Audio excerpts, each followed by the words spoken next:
Hey, salut à tous et à tous, j'espère que vous allez bien. Dans cette nouvelle vidéo, je vais vous présenter 6 configs PC Gamer. Ils seront divisés en deux parties, l'une avec les processeurs Intel et l'autre avec le processeur AMD. Il y aura deux configs à 800€, deux configs à 1200€ et deux autres à 1600€. Je vous préviens d'avance que le choix des composants est personnel et que la vidéo n'est pas sponsorisée. On va directement commencer avec la config à 800€ de chez AMD avec le Ryzen 3 3100. Pourquoi un Ryzen 3 ? J'ai préféré mettre celui-là car il contient 4 cœurs et 8 threads, ce que ne fait pas le 3100G avec ses 4 cœurs et 4 threads. Alors vous aurez pu me dire qu'on aurait pu mettre un Ryzen 3 3100X, mais on n'était pas dans le budget et j'ai vraiment voulu privilégier la carte graphique. Niveau carte mère, on est chez MSI avec la B450M A Pro Max, à 69€. Alors attention, chez Top Achat, ils rendent déjà la carte compatible avec les Ryzen de 3ème génération, ce qui peut ne pas être le cas chez d'autres concurrents. On a un format micro ATX qui vous permettra quand même d'intégrer des SSD M.2. Pour la RAM, j'ai décidé de mettre 8Go avec les HyperX Fury en DDR4 cadencé à 3200 MHz à 54€. Ça suffit clairement pour jouer à la plupart des jeux en 1080p. Pour le montage, il faudra pas être trop gourmand et rester dans des montages simples. J'ai mis deux barrettes de 2x4Go pour bénéficier du dual channel pour avoir plus de performance et une meilleure communication entre les deux barrettes. Niveau évolution, il faudra passer sur du 2x8 pour mettre 16Go de RAM car la carte mère comprend que 2 slots. Pour refroidir le processeur, j'utilise celui qui est fourni, il suffira amplement pour refroidir votre processeur. Passons au must de la config, l'un des éléments les plus importants pour un PC gamer. La carte graphique. J'ai décidé de mettre une RTX 2060 de KFA2 à 329€ pour bénéficier de tous les avantages et la puissance des nouvelles cartes de chez Nvidia. Avec cette carte graphique, vous pourrez jouer à tous vos jeux en 1080p 60 fps, voire certains jeux à 100 fps et faire de la VR. Pour stocker votre OS, j'ai mis un SSD Crucial BX500 de 480Go à 69€. Vous aurez assez de place pour installer Windows et quelques jeux. Rien ne vous empêche de passer sur 1TB dans quelques années si vous voyez que votre SSD est plein. En lecture, on a un débit de 540 mégaoctets par seconde et de 500 mégaoctets par seconde en écriture. Assez pour faire du montage vidéo en 1080p. Mais il vous faudra utiliser les proxys pour le montage vidéo en 4K. Niveau HDD, pour le stockage de vos photos ou vos vidéos, j'ai mis un Seagate Barracuda de 1TB à 7200 tours par minute à 49€. Pour entrer dans le budget, j'ai choisi une tour RGB de chez Aerocool avec la Cylon Mini Noire à 39,90€. Vous pourrez admirer votre configuration grâce à sa fenêtre pleine taille en acrylique. En façade, vous aurez un port USB 3.0, un port USB 2.0, une prise micro et une prise casque, un contrôleur LED pour un poids de 2,6 kg. Pour alimenter le tout, nous avons une alimentation de chez Be Quiet 500 watts certifié 80 plus bronze. Voilà pour la configuration à 800€ avec un processeur de chez AMD sur le site de chez Top Achat. On a un prix final à peu près de 797€. Je tiens à préciser que les prix peuvent varier selon l'époque où vous allez regarder la vidéo. C'est un peu en dessous des 800€ et je vous mets le lien de la configuration en description. Passons maintenant à la configuration toujours à 800€ mais cette fois-ci avec un processeur de chez Intel. Une configuration gamer avec un processeur Intel à très bas prix, c'est vraiment compliqué. Mais j'ai trouvé une config qui va vous permettre de jouer à certains jeux. Je vais juste vous citer les composants que j'ai changés par rapport à la configuration précédente. Au niveau processeur, on part avec un Intel i3 9100F cadencé à 4,2 GHz en boost. Il ne possède pas l'hyperthreading et c'est dommage car il est bloqué à 4 cœurs et 4 threads, ce qui le rend beaucoup moins puissant pour le multitâche que le Ryzen 3100. Du coup, la carte mère passe avec un chipset Intel B365 compatible SSD M.2 et USB 3.0. Toujours 8Go de RAM en 2x4 chez HyperX, mais moins puissante car la carte mère accepte que 2666 MHz. Pour le stockage, j'ai intégré un Seagate Barracuda de 2TB. Pour le reste des composants, j'ai remis les mêmes que la configuration AMD pour essayer d'être le plus proche en termes de puissance. Pour en finir avec les configs à 800€, si vous êtes un fan de Intel, prenez la configuration suivante. Économisez un peu car pour moi vous serez limité avec le i3. Et au contraire, pour ceux voulant un PC pour faire un peu de retouche photo, du montage vidéo et du gaming en 1080p 60 fps voire 100 fps pour certains jeux, prenez la configuration AMD.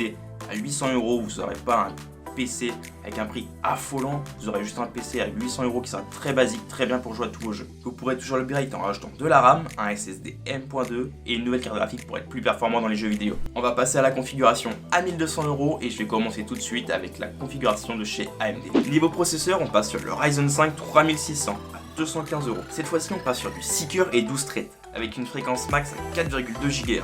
Niveau performance, pour ce prix, on n'a pas vu mieux. Vous pourrez faire tourner tous les jeux sans problème et faire du montage vidéo avancé en 4K. Pour supporter tout ça, j'ai choisi la MSI B450 Gaming Plus à 120€. qui est déjà compatible avec la série 3 de chez Ryzen. Cette fois-ci, on passe à 16 Go de RAM en 2x8, cadencé à 3200 MHz, toujours chez HyperX, pour un prix de 104 €. Pour le ventirage, je suis resté classique avec le BeeCoyote Pure Rock à 38 €. Pour la carte graphique, je suis resté chez KFA2 cette fois-ci, mais avec la 2060 Super, qui suffit largement pour faire tourner tous vos jeux en ultra à 100 FPS. Cette fois-ci, je suis passé sur 1 Tera de SSD chez Samsung pour 130 €. Pour le boîtier, on est chez Aircool avec le Rift Tempered Glass à 49,90 €. Vous pourrez voir l'intérieur de votre configuration grâce à sa fenêtre grande taille et ses LED RGB. Pour alimenter le tout, on est chez Cooler Master avec une puissance de 650 watts, certifié 80+ bronze. Je vous mets le lien de la configuration en description. Passons maintenant à la configuration de chez Intel, toujours à un prix de 1200 €. Pour la puissance CPU, j'ai choisi le tout dernier Intel 10400 à 219 €. Qui profite enfin de l'hyperthreading, passant de 4 cœurs et 4 threads à 6 cœurs et 12 threads, de quoi concurrencer AMD. On va juste baisser en termes de fréquence en passant d'une plage de 2,9 GHz à 4,3 GHz sans boost. Pour la carte mère, je suis chez ASRock avec la Z490 Phantom Gaming 4 à 172 €.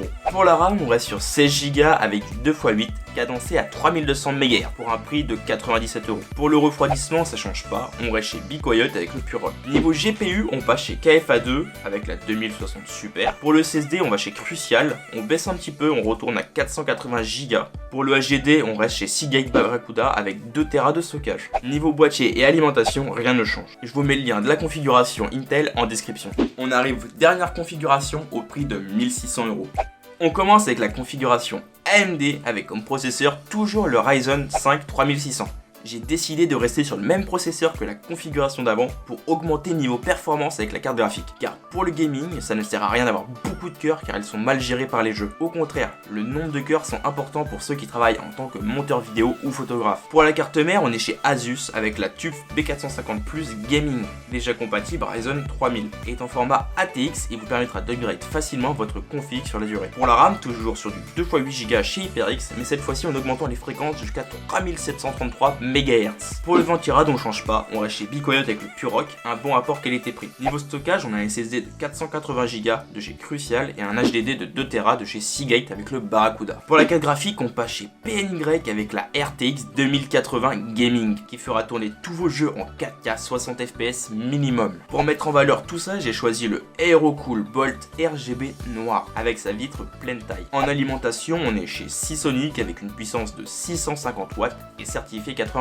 bronze. Je vous mets les liens de la configuration en description. On va passer à la configuration à 1600 € avec un processeur Intel. Comme expliqué précédemment, je reste avec le i5 10400F pour bénéficier de l'hyperthreading sans dépenser 400 € dans un i7. Pour la carte mère, on a la Gigabyte Z490M UD en format micro ATX, disposant de 4 slots de RAM et d'un port USB-C. Pour la RAM, on est chez Corsair avec les Vengeance Noires en 2x8 cadencé à 3600 MHz. Le ventirad ne change pas, on reste toujours chez BeeCoyote. Par contre, pour la carte graphique, on passe à une RTX 2080 Super Gaming Overclockée, qui là va réellement convenir à n'importe quel gamer voulant exploiter à fond son PC. Niveau stockage, rien ne change, on garde toujours le SSD et le HDD de chez Seagate. Pour le boîtier, on est chez Aerocool avec le Cylon RGB noir.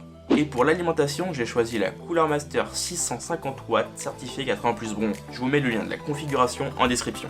On arrive à la fin de la vidéo, alors pour ceux voulant un PC pas cher pour faire tourner la plupart des jeux en 1080p 60 fps, prenez la configuration AMD à 800 €. Pour ceux ayant plus de budget, le choix s'offre à vous. Les configurations au même prix s'égalent toutes. Alors oui, certaines configurations ne font pas pile poil le prix, mais j'ai pas voulu faire de concessions sur les performances du PC, pour 20 € près. Je rappelle que les liens en description ne sont pas affiliés et que la vidéo n'est pas sponsorisée. J'espère que la vidéo vous a plu, qu'elle aura permis à certains de les aider dans le choix d'une configuration gamer. Si vous avez aimé la vidéo, n'hésitez pas à la liker, à vous abonner et à la partager. C'était Mathieu JDS et je vous dis à la prochaine.